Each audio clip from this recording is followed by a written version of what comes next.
જસદણ તાલુકાના આટકોટમાંથી એક હૃદય હચમચાવનારી ઘટના સામે આવી છે, જેમાં આ નરાધમે જે વિકૃતતાની હદ વટાવી છે.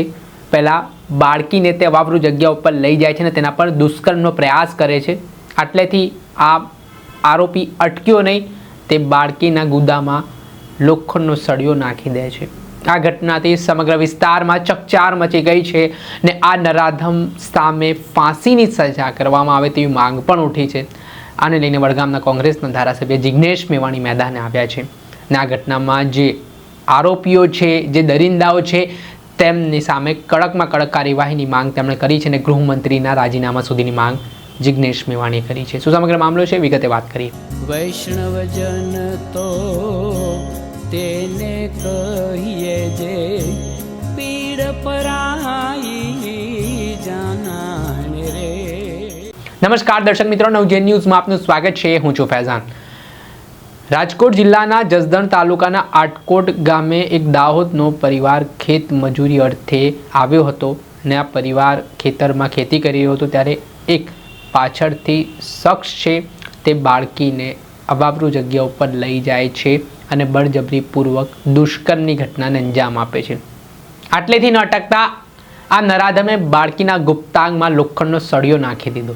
આ ઘટનાથી બાળકી લોહીલોણ હાલતમાં ઢળી પડે છે અને આને લઈને જે પરિવારજનો હોય છે બાળકીના, તેઓ આજુબાજુ શોધખોળ કરે છે. તેમની બાળકી ન મળતા અંતે લોહીલોણ હાલતમાં, કણસતી હાલતમાં તેમની બાળકી મળી આવે છે અને આ સમગ્ર ઘટના સાંભળીને પીડિત પરિવારના પગ નીચેથી પણ જમીન સરકી જાય છે.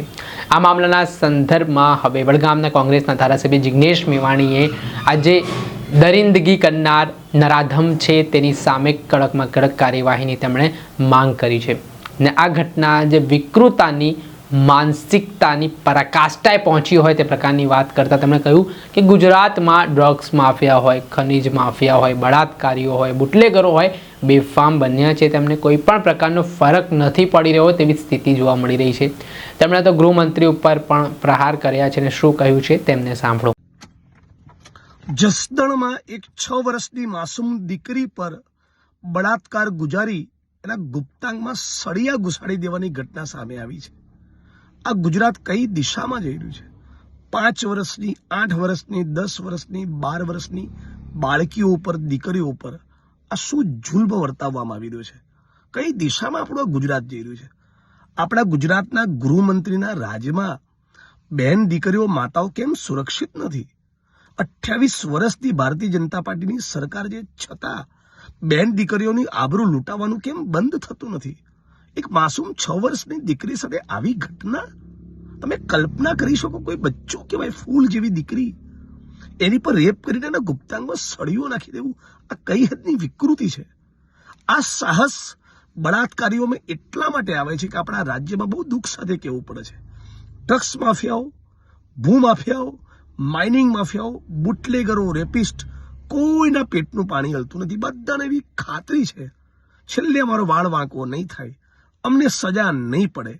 જે ગુજરાતની અંદર સામૂહિક બળાત્કારનો ભોગ બનેલી દીકરીના બળાત્કારીઓને જેલમાંથી છોડીને લાડવા ખવડાયા હોય, એનું સ્વાગત સન્માન કર્યું હોય, જે ગુજરાતની વિધાનસભામાં બેસનારો એક કેબિનેટ કક્ષાનો મંત્રી, એક મંત્રી જેની પર બળાત્કારનો આરોપ લાગેલો હોય, જે એક લંપટ લીલાઓ આ ગુજરાતમાં મશહૂર હોય, એવા ચરિત્રહીન ભારતીય જનતા પાર્ટીના માણસોના શાસનમાં આવી ઘટનાઓ ન બને તો શું બને?